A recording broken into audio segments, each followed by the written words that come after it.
Brodes Media. That was a very disappointing first game down in Atlanta. Phillies dropped this one 7-5. Where do we begin? Zach Wheeler definitely wasn't his sharpest, but when you have criminal, poor defense, woof, man, that is so costly, it's not even funny. Rojas, you have to know who's playing in left field. You have one job when you take the lineup every time you get a chance, and that's to put on an excellent display of outstanding defense, because you can't do anything else. You stink at everything else. The ball can't drop right in front of your feet. And even if Sosa saying what, it doesn't matter. It doesn't matter. You're center field. You are the officer out there. You are the guy, the leader, the one that gets to call off everybody and their mother. So you should have extra sense of urgency, knowing there's somebody out there who is not used to playing that position whatsoever. That's pathetic. That really is. That pisses me off, because if anything, you should be more vocal. You should be louder. And then when it happened and they throw the ball in afterwards, he's talking to Edmundo Sosa, and I don't know what's said in the dugout. I don't know what's said with coaches, but it was almost as if there was a conversation on what went wrong. There's no conversation. Johan, there's no conversation. I should have seen instantly. I fucked up. That was my mistake. I should have done what I needed to do. I'm wrong. That's terrible. Now, what I loved was the response. Unfortunately, it didn't mean a damn thing. Kyle just sent a ball. What, 430 plus feet off Chris Sale? The guy is ridiculous. He's hitting a triple. Nicky Two Bags is getting in on all the action. With the snap of their fingers after Zach Wheeler gave up that home run, the Phillies were there with swag. But what the hell happened afterwards? They're only base runners late, 2 walks. The bottom of the lineup, which helped carry them over the last, I guess since the start of the season, to be fair, they were non-existent. They tried everything to get Sosa in there, and I don't blame them for giving that a whirl. But the truth is, we need to have some harsh decisions about it, or harsh discussions, I should say, about it, because didn't it feel as if the ball was literally glued to left field all day long? The catch was magnificent to rob a home run, but there's a lot more involved than just that wow, unbelievable, once-in-a-lifetime Edmundo Sosa type play as he's tracking the ball.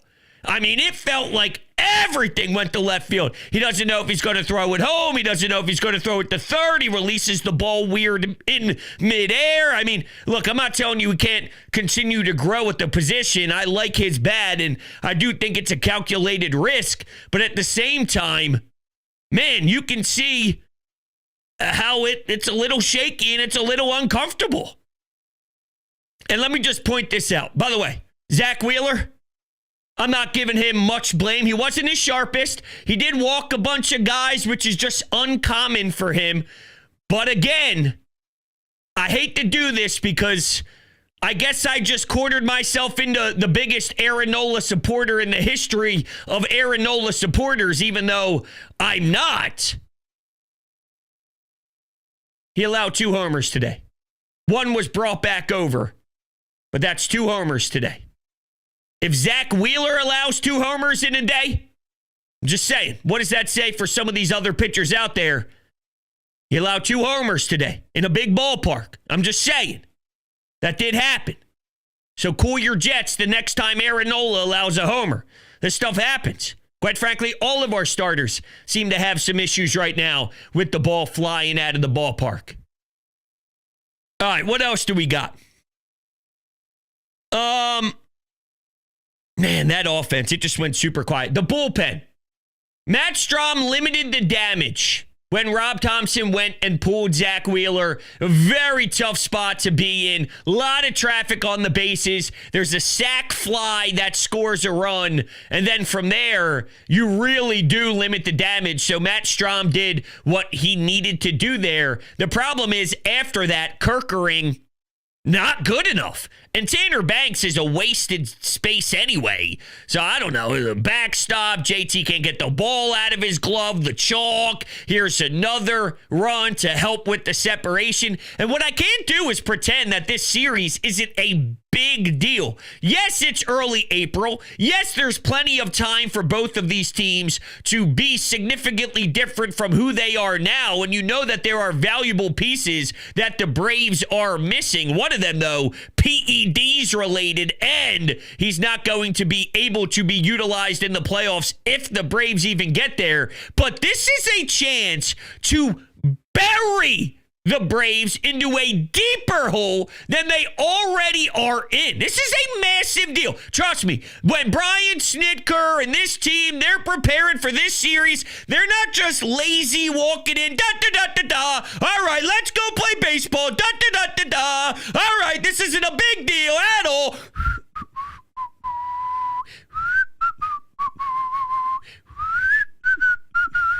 No! Let's fucking go! We got a baseball game to win, and we can't get smacked by this team who's leading our division right now. We already are in trouble. We already started off the season so piss poor. We gotta make a statement now to this team that we are facing. That's the way that they are entering Truist Park every single night right now, with the Phillies facing up against them.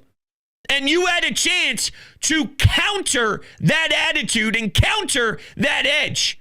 The problem is nobody showed up except for two guys, Kyle and Nick. That's it.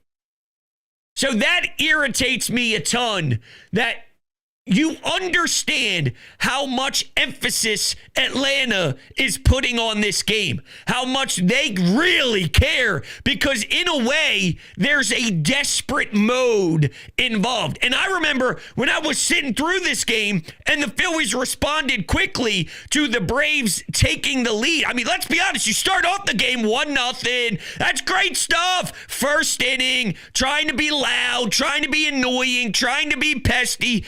Outstanding stuff. I know it's not overwhelming with 3-4 runs early, but one run, you're the top of the inning. It just started. Chris Sale's on the bump. There's no better than what you do. I mean, yeah, there is.